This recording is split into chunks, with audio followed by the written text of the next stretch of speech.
अस्सलाम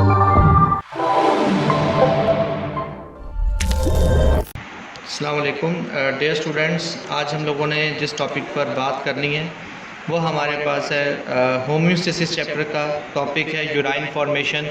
यूराइन किस तरह से हमारी बॉडी में हमारी किडनी और नेफ्रॉन के फंक्शंस में बनता है। आइए इसको देखते हैं किस तरीके से यूराइन फॉर्मेशन के स्टेप होते हैं। तो बेसिकली यूराइन फॉर्मेशन जो है वो 3 बड़े स्टेप में हमारा होता है। सबसे पहला जो स्टेप है वो है फिल्ट्रेशन, सेकंड वन है रीएब्जॉर्प्शन, थर्ड वन है ट्यूबुलर सेक्रेशन। असल में हमारे पास जो स्ट्रक्चर ऑफ नेफ्रॉन दिखाई गई है इसके मुताबिक आपको बताया जाएगा। सबसे पहला है फिल्ट्रेशन। होता क्या है, blood passing through the glomerulus, जो कहाँ होती है, बोमन कैप्सूल के अंदर होती है। जो बाहर का ये स्ट्रक्चर है इस सारी को बोमन कैप्सूल कहा जाता है। इसके अंदर खास किस्म की छोटी छोटी हमारे पास क्या होती हैं, ब्लड कैपिलरीज का एक नेटवर्क होता है जिन्हें ग्लोमेरुलस कहा जाता है। और ब्लड जो होता है वो किडनीज के अंदर जो होता है वो इसी के जरिए पास होता है। It is specifically filtered here. इसे खास तौर पर यहाँ से इसलिए गुजारा जाता है कि यहाँ पर बारीक पोर्स होने की वजह से वो ब्लड फिल्टर कर लिया जाता है, unlike the other part of the vessel, because क्योंकि ग्लोमेरुलस वाल आर पोरस, इनमें छोटे छोटे पोर्स होते हैं। इस वजह से यहाँ से ब्लड गुजरते हुए क्या होता है, साफ हो जाता है। ब्लड के अंदर जो भी वेस्टेज मटेरियल होता है लाइक ग्लूकोज होता है, अमीनो एसिड्स होते हैं, साल्ट वगैरह होते हैं, उनको साफ करके अलग कर लिया जाता है। And the friction of the blood pressure, क्या ये रीचिंग है, जो भी हमारे पास ब्लड प्रेशर, हमारा दिल जो धड़कता है उसके हमारे पास पहुंचता है, वहाँ पर भी उसकी फ्रिक्शन की वजह से ये खास प्रेशर चलता है। ये उसी प्रेशर की वजह से, ये हम कहते हैं अपने ब्लड प्रेशर की वजह से, वो प्रेशर से क्या होता है, ग्लोमेरुलस फिल्ट्रेट के अंदर से गुजरता है। प्रोवाइड द फिल्ट्रेशन प्रोसेस या फिल्ट्रेशन प्रेशर हेयर, क्या मतलब जो हमारी दिल की धड़कन से ब्लड का प्रेशर बनता है वही प्रेशर यहाँ पर आके क्या करता है, इनके खून को जो है हमारे पास क्या फिल्टर करने में मदद देता है।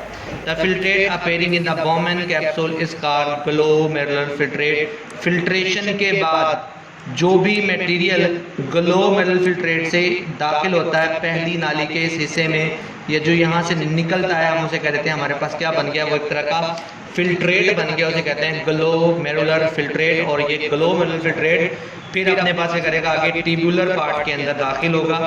फिर हमारे पास विच कंटेन न्यूमरस, बहुत बड़ी मिकदार में यूजफुल सब्सटेंसेस, जैसा ग्लूकोज हमारी बॉडी का होता है वो भी यहाँ पर होता है, इसे भी अब्जॉर्ब करेंगे। नेक्स्ट स्टेप भी है, अमीनो एसिड्स को रिक्वायरमेंट के मुताबिक रीअब्जॉर्ब कर लेंगे, साल्ट को रिक्वायरमेंट के मुताबिक रीअब्जॉर्ब करेंगे। इस एक्वस सोल्यूशन के जिसका नाम हमारे पास ग्लोमेरुलर फिल्ट्रेट है, इसके अंदर और बहुत सारी यूजफुल सब्सटेंसेस होती हैं जिन्हें अगले मराहिल के अंदर क्या किया जाएगा, रीअब्जॉर्ब किया जाएगा। ये हमारे पास नेक्स्ट स्टेप है। All the useful constituent of the glomerular filtrate are reabsorbed, कहाँ पर, प्रॉक्सिमल में। इंपॉर्टेंट ऑब्जेक्टिव है कि सबसे पहले जो फिल्ट्रेट है वो कहाँ पर रीअब्सॉर्ब किया जाता है, प्रॉक्सिमल कन्वोल्यूटेड ट्यूब में, जो पहली बलदार नाली होती है इसके अंदर क्या होते हैं, तमाम कंस्टिट्यूएंट क्या कर लिए जाते हैं, यहाँ तक एब्जॉर्ब कर लिए जाते हैं। ये वाला जो हिस्सा होता है यहाँ पर सारा ग्लूकोज जो होता है वो एब्जॉर्ब कर लिया जाता है, रिक्वायरमेंट के मुताबिक अमीनो एसिड या बाकी मटेरियल्स को क्या कर लिया जाता है, एब्जॉर्ब कर लिया जाता है, tubules. When the filtrate leave the proximal tube it is mostly contain, just क्या रह जाता है इसके पास बकाया है, नाइट्रोजनस वेस्ट आ जाता है, जो वापस कहाँ भेज जाता है, लूप ऑफ हैनले में भेज दिया जाता है। ठीक है, जिसके बाद क्या जी, तीसरा मरला है ट्यूबुलेंट सेक्रेशन में। ये लूप ऑफ हैनले से होने के बाद जब ट्यूबुलेंट सेक्रेशंस में पहुंचता है, यहाँ ट्यूबुलेंट सेक्रेशंस के अंदर क्या करते हैं, इसमें मजीद मटेरियल को ऐड ऑन किया जाता है।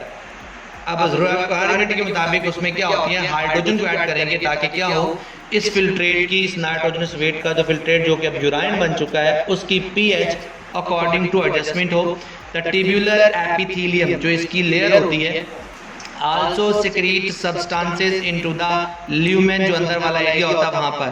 This secretion is very selective, खास होती हैं, and is mainly of hydrogen ion. क्यों हाइड्रोजन आयन, ताकि पीएच जो हो वो उस फिल्ट्रेट की मेंटेन की जाए। जब इस ट्यूब से गुजरना है या आगे उसे जहाँ जहाँ से प्रोसेस करना है उस प्रोसेस के मुताबिक क्या हो, कलेक्टिंग डक्ट में पहुँचने से पहले पहले आप वो सारे ट्यूब की क्या कर लेते हैं, स्पेसिफिक फिल्ट्रेशन। स्टूडेंट खास तौर पे याद रखिएगा, इंपॉर्टेंट बात बता रहा हूँ जिसकी डिस्कशन आगे जाएगी। जब हमारे पास ये असेंडिंग लिम्ब के अंदर या असेंडिंग कन्वर्टर ट्यूब के अंदर ये मूवमेंट कर रहा होता है। इस दौरान इसमें से जो हमारे पास साल्ट सब्सटेंसेस होते हैं उन्हें एब्जॉर्ब कर सकते हैं, और वापसी जब हमारे पास असेंडिंग के बाद डिसेंडिंग लूप में जाएंगे हमारे पास, तो हमारे पास क्या है, इसके अंदर क्या होता है, बहुत बड़ी मिकदार में पानी की एब्जॉर्प्शन होगी। ये तब है जब आपको यूराइन की क्या करनी है, कंसंट्रेशन को चेंज करना है। आगे आपने यही देखना है।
कि यूराइन की कंसंट्रेशन किस चीज़ों पर बेस करती है। कहते हैं restricted supply of water, the concentration of water is principally function of the body. अब जिस तरह का पानी हमें अवेलेबल होगा उसी तरह का हमारी जो बॉडी है उस तरह से वर्कआउट करेगी, और हमारा किडनी उस तरह से वर्कआउट करेगा। अब हमारी बॉडी की ये कंसंट्रेशन को मेंटेन करने के नॉर्मल दो तरह के मैकेनिज्म है। एक है काउंटर करंट मल्टीप्लाई मैकेनिज्म, दूसरा हमारे पास क्या है, हार्मोनल मैकेनिज्म, जिसको यूज करके हमारी किडनी क्या करते हैं, हमारे लिए रिक्वायर्ड अमाउंट में वाटर को रीअब्सॉर्ब कर लेते हैं, रिक्वायर्ड अमाउंट में साल्ट को रीअब्सॉर्ब करते हैं, जैसा आपने पीछे देखा है। कहते हैं in the sufficient excess supply of water, normal mechanism है रीअब्सॉर्प्शन ऑफ वाटर, यानी क्या होती है, जब बहुत बड़ी मिकदार में हमारे पास क्या हो, वाटर मौजूद हो, उसमें फिर क्या होता है जी, फिल्ट्रेट के अंदर से पानी की एब्जॉर्प्शन कम से कम कर दी जाती है, जिससे क्या होता है, डिल्यूट हमारे पास क्या होता है, यूराइन पैदा होता है। ये कैसे किया जाता है, इसमें क्या रोक दिया जाता है किसकी प्रोडक्शन को, खास किस्म का हार्मोन होता है जिसे बोलते हैं एडीएच, एंटी डायरेटिंग हार्मोन, जो हमारे पास क्या होता है, किडनी के ऊपर मौजूद जो रिनल वो हमारे पास क्या होता है, हार्मोन्स होते हैं, उसके दो पार्ट्स होते हैं, उनमें से एक पार्ट जो होता है वो एडीएच खारिज नहीं करता। जब वो नहीं खारिज करता तो उसकी वजह से क्या होता है, कम से कम रीअब्जॉर्प्शन ऑफ वाटर होती है। In the presence of hypoosmotic body fluid, जब बॉडी के अंदर पहले हाइपोऑस्मोटिक बॉडी फ्लूइड हो तो उस सूरत में क्या होता है, एडीएच खारिज नहीं होता, और जब एडीएच खारिज नहीं होता तो रीअब्जॉर्प्शन ऑफ वाटर नहीं होती। Reduction in reabsorption cause large volume of dilute urine, तो पेशाब ज़्यादा आता है और उसकी कंसंट्रेशन भी क्या होती है, खासी लो होती है। मैमेलियन किडनी के पास ये बड़ी इंपॉर्टेंट ऑब्जेक्टिव है, बारह दीगर हमारे पास टेस्टों में पेपरों में आ चुकी है। मैमेलियन किडनी जो है वो कंजर्व कर सकता है 99.5% रीअब्जॉर्प्शन ऑफ ग्लोमेरुलर फिल्ट्रेट को दोबारा से वहाँ से अब्जॉर्प्शन का प्रोसेस कर सकता है। ये मैमेलियन किडनी की खास बात है।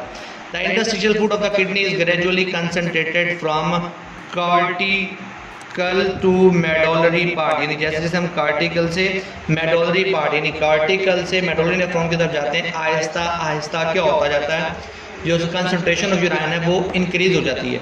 दस हमारे पास inner medulla is highly concentrated with the presence of urea through mechanism of counter current multiply, दूसरा बड़ा मैकेनिज्म है।